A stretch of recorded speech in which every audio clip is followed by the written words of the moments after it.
Hello everyone, welcome back to the channel Shiksha with Diksha. So merchant banking की chapter 6 का ये हमारा एक कंसेप्ट है जो कि आ सकता है दैट व्हाट इज़ री इंश्योरेंस। री इंश्योरेंस वो होता है जब इंश्योरेंस कंपनी अपना खुद का रिस्क जो कि उसने पोर्टफोलियो रिस्क खुद से बनाया होता है टू प्रोटेक्ट देयर क्लाइंट्स, ठीक है, वो उसका खुद का रिस्क जो है किसी और कंपनी के या किसी इंश्योरेंस कंपनी के साथ जब ट्रांसफ़र कर देती है, सो वो हमारा री इंश्योरेंस कहलाता है। When the insurance company transfer the portion of its insurance risk to another insurance company is known as री-इंश्योरेंस। अब ये ना 4 टाइप के होते हैं। जब ट्रीटी इंश्योरेंस, ट्रीटी री-इंश्योरेंस क्या होता है जब लॉन्ग टर्म के लिए होता है और एक तरीके से ना पूरा पोर्शन डिसाइड कर लिया जाता है कि सारा ओवरऑल जो भी पोर्टफोलियो के रिस्क होया करेंगे उसके इतने इतने पोर्शन जो हैं वो ट्रांसफ़र कर दिए जाएंगे टू री इंश्योरेंस कंपनी, ठीक है। उसके बाद स्पेसिफिक री इंश्योरेंस आ जाता है जब हम सिर्फ और सिर्फ किसी पर्टिकुलर पोर्टफोलियो के लिए ही री इंश्योरेंस करते हैं, ठीक है। प्रोपोर्शनल री इंश्योरेंस आ जाता है जब हम किसी पर्टिकुलर पोर्टफोलियो के किसी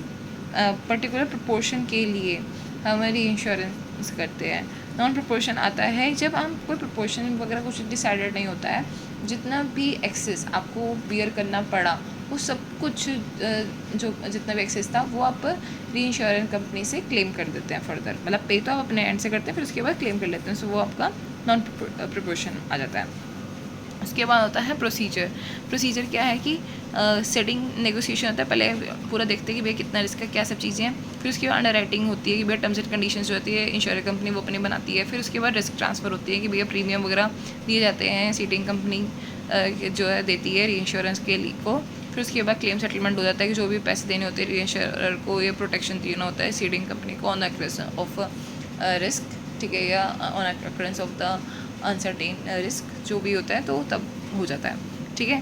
प्राइवेट इक्विटी क्या होती है जब एक तरीके से कैपिटल जो है गैदर की जाती है इंस्टीट्यूशन इंडिविजुअल इन्वेस्टर्स से और उसके बाद उसको डाइवर्स इंडस्ट्री में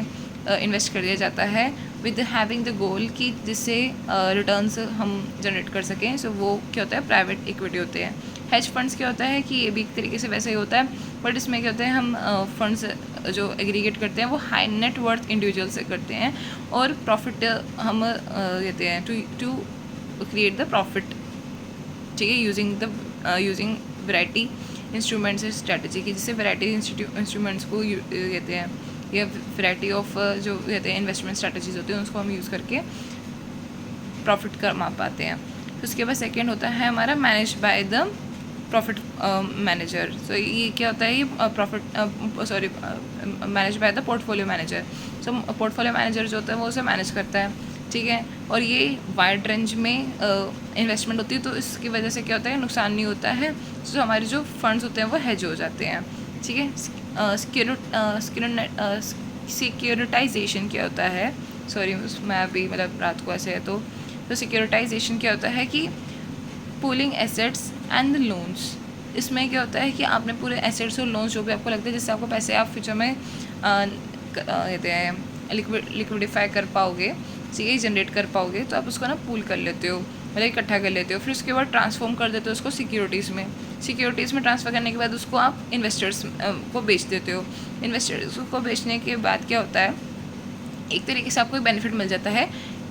कि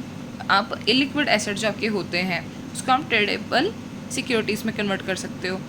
और फिर वो जो सिक्योरिटीज़ होती है उसमें भी आप फर्दर बाइफिकेशंस कर देते हो high and low trenches. High trenches वो होते हैं जिसमें लोअर रिस्क और लोअर रिटर्न मिलता है, लो ट्रेंचेस वो होते हैं जिसमें high risk and high return मिलता है, ठीक है। और फिर ये जो हमारा पूरा प्रोसेस होता है ये सिक्योरिटाइजेशन होता है, जिसमें आपको बेनिफिट मिल जाता है अगर इन्वेस्टर्स को जो भी at the time of liquidifying of the assets and the liabilities अगर उनको वो चीज़ ज़्यादा मिलती है जिसके लिए उन्होंने पे किया था उससे ज़्यादा मिलता है तो वो उनके लिए बेनिफिट हो जाता है। और अगर मतलब इंटरेस्ट या जो हम बोल सकते हैं रियलाइजिंग वैल्यू होती है वो कम होती है, जिसके जो जितना उन्होंने दिया होता है उससे कम होती है, तो वो हमारा कहते हैं उनके लिए नुकसान हो जाता है, ठीक है। सो एग्जांपल्स क्या होते हैं, मॉर्टगेज बेस्ड सिक्योरिटीज़ होती है, एसेट बेस्ड सिक्योरिटीज़ होती हैं और कोलेटरलाइज्ड डेट बेस्ड सिक्योरिटीज़ होती हैं। सो इसी के साथ चैप्टर 6 भी हमारा ख़त्म होता है। Thanks for watching, keep supporting, keep learning.